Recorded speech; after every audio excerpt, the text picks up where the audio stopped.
Hello everyone, my name is Bailey and today I'm bringing you my February wrap-up. So I read 19 books in February, which sounds like a lot. It is a lot, but some were so short and frankly, I don't have that much to say about them, so we'll go ahead and get into it. So the first book that I finished this month was Felix Ever After by Case and Calendar. Oh, this book was so cute and just exactly what I needed when I was reading it. This book's been everywhere, but for those who don't know, this is about a trans boy that is in art school and he is really trying to still figure out, he knows he's like trans masc, but still trying to figure out exactly what his identity is and feels like he doesn't really have room to explore because he's already trans, he's already queer, he's black, and so he already feels like he's already too marginalized, and so someone starts sending him transphobic messages, and it was really just about friendship and love and about finding your place in the world. It takes place during his senior year, and so there's a lot of talk about college. It's a very real, in my opinion, depiction of youth today. Like him and his friend are like smoking weed. Can I say that? I'm not monetized, so it's okay. And like drinking and doing, like, it doesn't try to paint this like perfect life of how like youth should be. It's giving like a very clear depiction of how teenage boys act, and so I love that aspect. I love the art aspect and just finding your voice in the form of art. Incredible read, and I gave this 5 stars. The next book that I read was In Conclusion, Don't Worry About It by Lauren Graham. This was like 40 pages, just a really short commencement speech. She expands a little, I think, from her original commencement speech. I just love Lauren Graham, and I saw the ebook was available on Libby, so I was like, gonna get that. It was really cute, just more of a classic commencement speech, but because it's Lauren Graham, I really enjoyed it. I gave it 4 stars, I think, because it was cute. Next I read Look Both Ways by Jason Reynolds. There's a little middle grade book, and there's kind of 10 different stories, and each story is like a different block or street and features different kids that all go to the same school or live in the same neighborhood, and just all of their different like stories and experiences. Such a cute book, really great for like middle grade. I say it'd be great for older elementary school or middle school age. It was really adorable, and I listened to the audiobook. It was wonderfully done. Every story to different narrators, so that was really cool, and I think I gave that 4 stars. Next I read IRL by Tommy Pico. This was fantastic. What an amazing collection. Oh my god. What an amazing poem. This is all one poem, and the way that it's written is so cool, so entertaining. I listened to the audiobook of it actually, which is awesome because he narrates it, and you can just hear like the way things are meant to be read or heard because of the way that he says it, and so it was just fantastic. I met him over Zoom in September, October, and I just really like his vibe, and so I loved this. I'm hoping to read more from him soon, and it was just really incredible. I can't even try to explain what this book is about. It's basically a poem about being queer, being indigenous, and what that means in today's society, and just as well as his own experiences of I believe he's living in New York City while he wrote this, or when this poem is set, I guess, and so it is just incredible, and I highly recommend it. I believe I gave 5 stars, or 4.5, because it was just really awesome. And finally, another short book was I read Art Matters by Neil Gaiman. This is a collection of 4 essays. 2 are super short, and others are like full essay form. This was fun. I believe I gave this 4 stars because it was very fun. I really like the first essay is all about libraries, and I'm a little biased, but I love libraries, and so I loved that piece.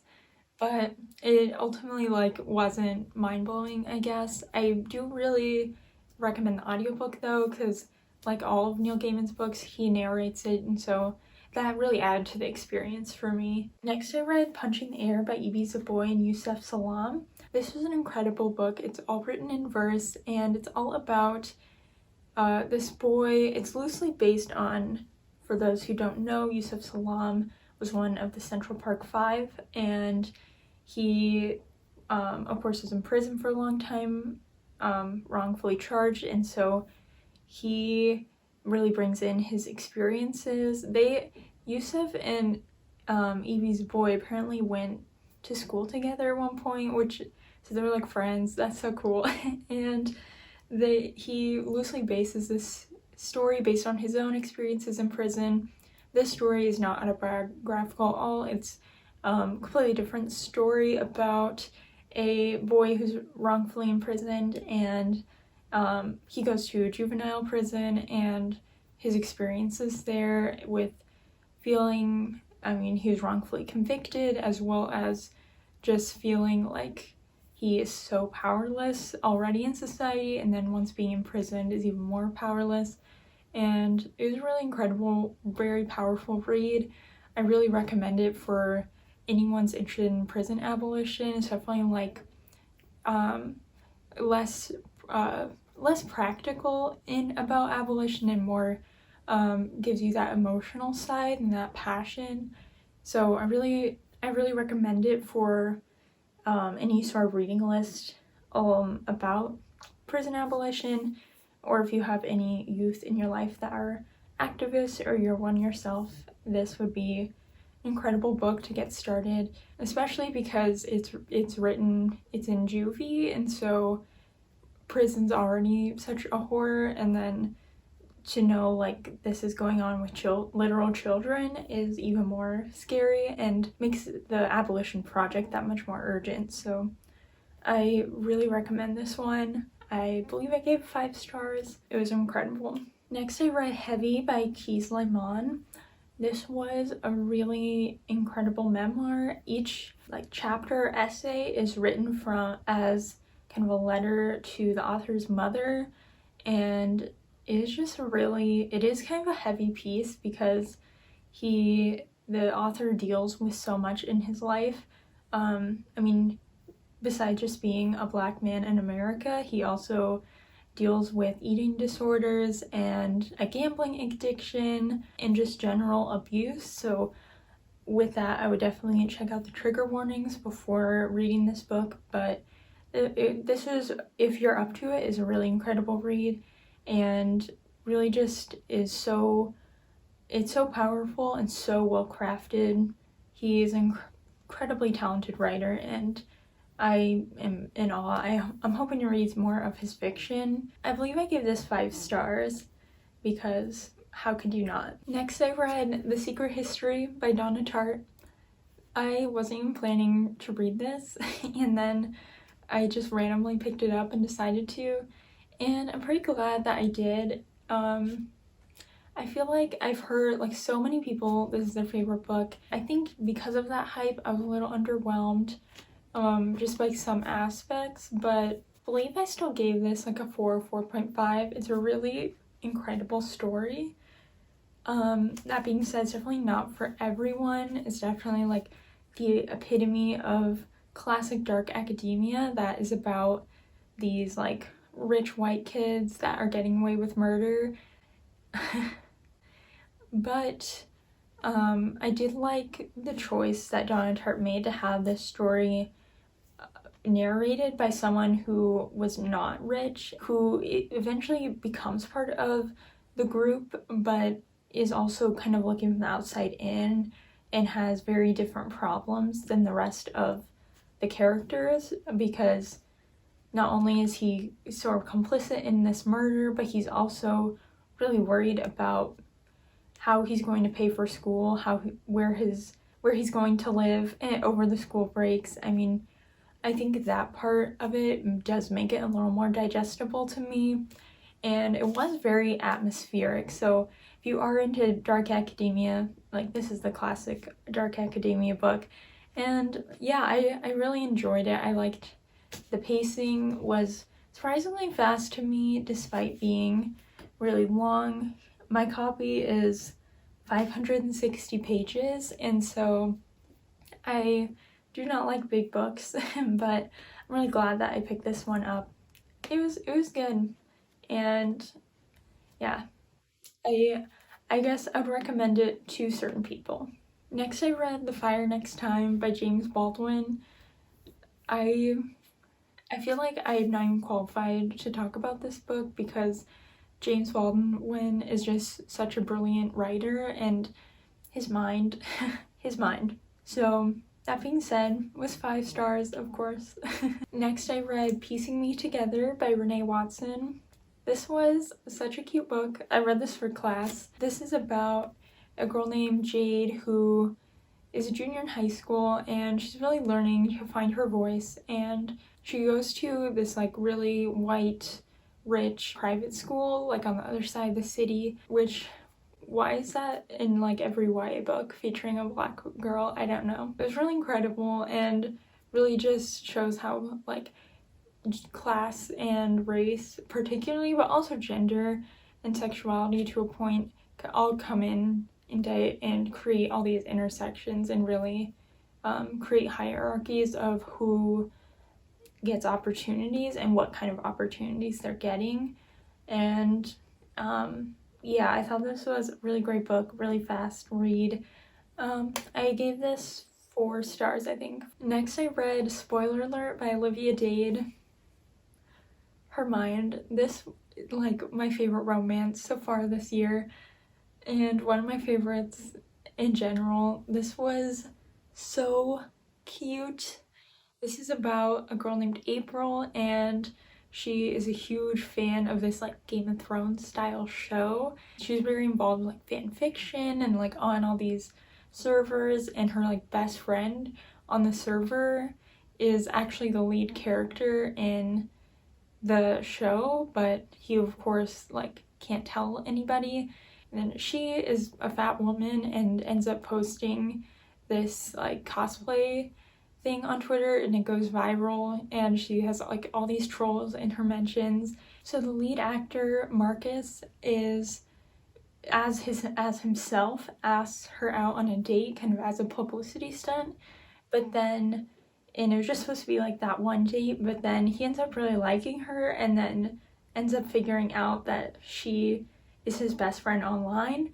And so, but she doesn't know that he is the same person or that he would know this. And so they end up having this like great relationship, and it's just so cute. It's so steamy, and it was just everything that I needed.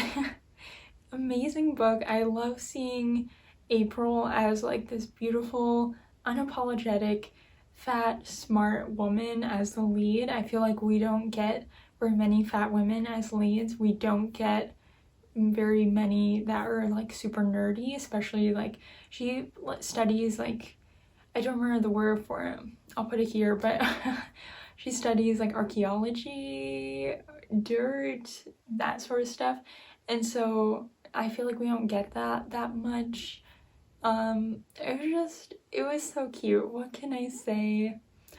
And the chemistry was like so on point. This is all my favorite books of the year, and probably my favorite book I've read this month. It was that good. So suffice it to say, I gave this 5 stars. Next, I read I'm Afraid of Men by Vivek Shraya.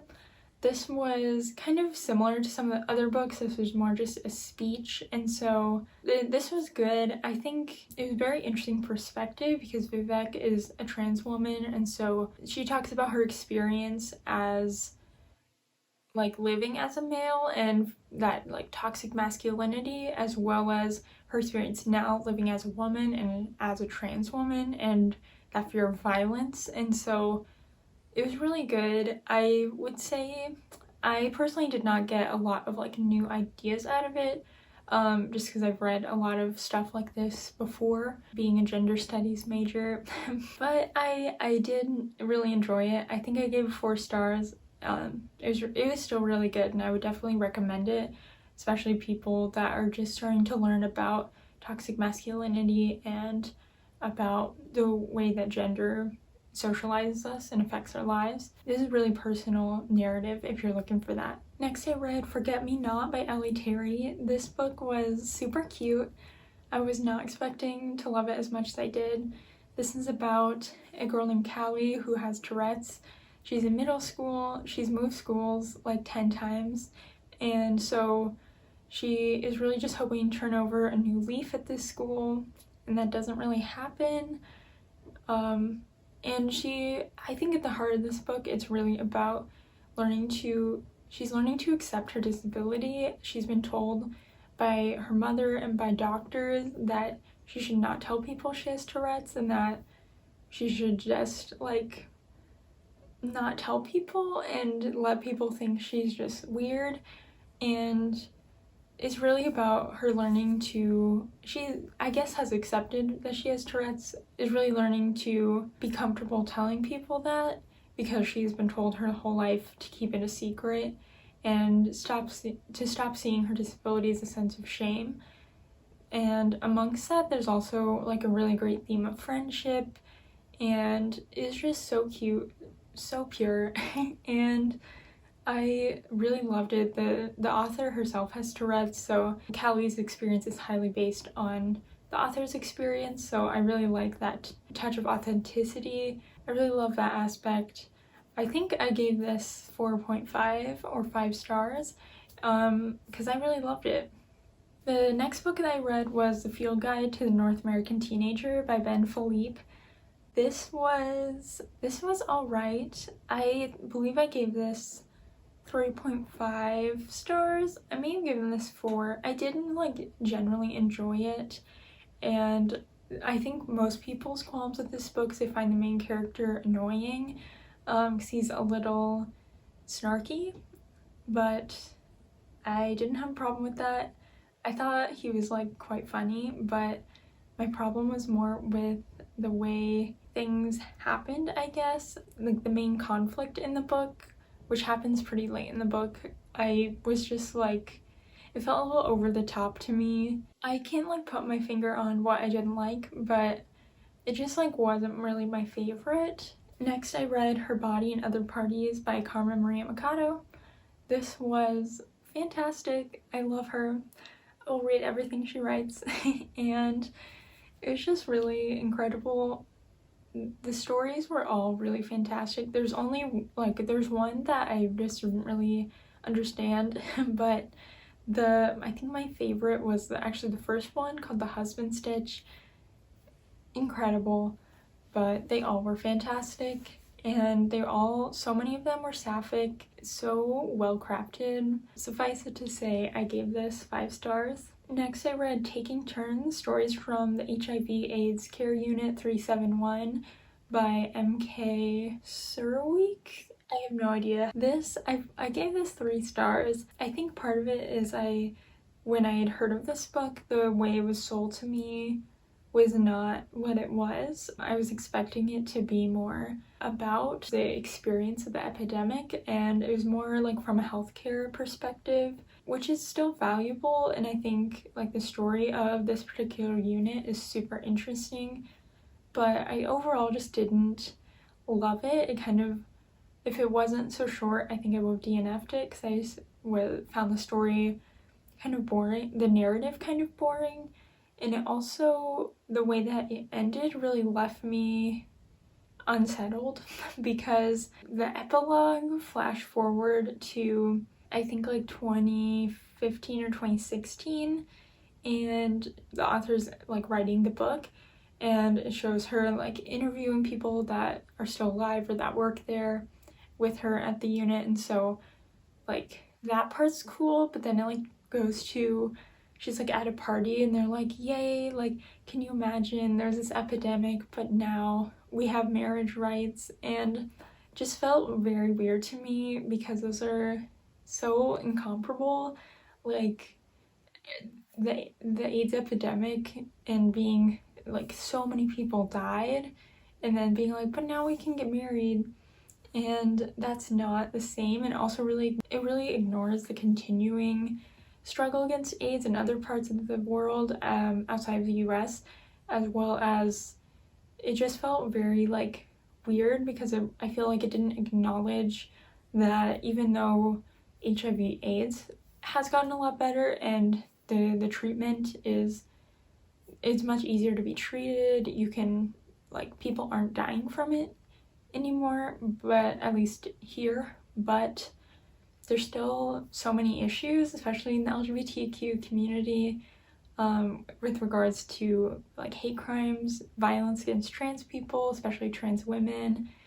And I feel like that was not really, like, they could have kind of brought up like, we've come so far, but there's still a long ways to go. As well as in healthcare, the disparate care for trans people and lack of affirming providers for trans people. I just felt like it was a very weird progress narrative that, like, I feel like could have been a call to action, and instead it was just this weird progress narrative ending. So I did not enjoy that part. So, but I did like, the majority of the book was okay. So overall, it's a 3 stars. Next, I read The Marrow Thieves by Sherry Dimeline. This was okay. I think I gave this 3.5 or 4 stars. It was a really cool concept set in the future. In this, it follows a group of indigenous people who are being hunted for their bone marrow because, like, everyone else in the world's lost ability to dream except indigenous people, and the reason why is because of something in their bone marrow. Yeah, I really liked the concept, and the metaphor there is really compelling about the ways that colonialism is literally stealing indigenous people's dreams. And the world building itself, I was just like a little confused by, felt a little underdeveloped, and I think if this was like a literary fiction with the same metaphor, this could work. But being YA, I think it needs like grounded in the reality of the book and have like kind of clear explanations and systems for things, and I feel like that wasn't really discussed. But at the same time, I really appreciate that this wasn't giving us a perspective of any sort of colonialist. It was all told from the indigenous people, and so I also think part of the reason the reader doesn't really know much of the science behind why bone marrow in whatever is because the narrator doesn't know. They're on the run, so that doesn't happen to them. And so I kind of have mixed feelings. So I believe end up giving this 3.5. Overall, I do think it was a positive experience, and I would recommend it to other people, especially if you like dystopian, but for me, it just wasn't a favorite. Next, I read Split Tooth by Tanya Tagaq. This was really incredible. This is such a beautiful book as an object. There's beautiful illustrations. It is so lyrical and poetic. There's a mix of more like prose and narrative storytelling as well as poems, and it all just flows together to create this beautiful story. It was kind of a heavy read. I would definitely check out all the content warnings before proceeding to read this book, because there was some parts that I was kind of caught off guard by, but I did really enjoy it. I feel like I didn't even get everything out of it I feel like there was parts that I didn't even understand, so this is definitely one I'd like to read again. The story itself is about a girl that is from Nineveh. She becomes connected with the spirit world and with animals, and is just a really like magical story, but there's also very heavy undertones of things like abuse and I think really you know, that connects to the larger problem of abuse and of suicide in Indigenous communities, of missing Indigenous women and girls. So this is a heartbreaking read for sure, but it was also very rewarding, and just the language itself is so beautiful that it makes up for the pain that you experience. And the last book that I read this month was The Black Flamingo by DADE. This was such a beautiful read. This is about a boy named Michael who is Black. He is British, or he's from Britain, and he's half Greek Cypriot and half Jamaican, and is queer. And so he is really just learning about, it's really about identity and really learning to like balance all these different parts of himself, as well as like learning about drag and learning about using drag as a way to express himself and express his identity. And it's just such a beautiful book. It's written in verse, so even though it's thick, it takes like no time. I read this as the February Buzzwordathon pick, and it was just really, really beautiful. And I really recommend it, especially for queer youth or queer new adults. I know like being a young adult, this was really impactful to me, and I definitely think a lot of queer youth can benefit from stories like this. I believe I gave this 5 stars. I really liked the way that the stories felt very natural and every character felt like perfectly developed to me. And that is all the books that I read in February. Thank you so much for watching. If you like this video, be sure to hit subscribe. You can give me a thumbs up and comment down below a book you read in February, maybe a favorite, if you've read any of these, what your thoughts were, and I'll see you in the next one. Bye!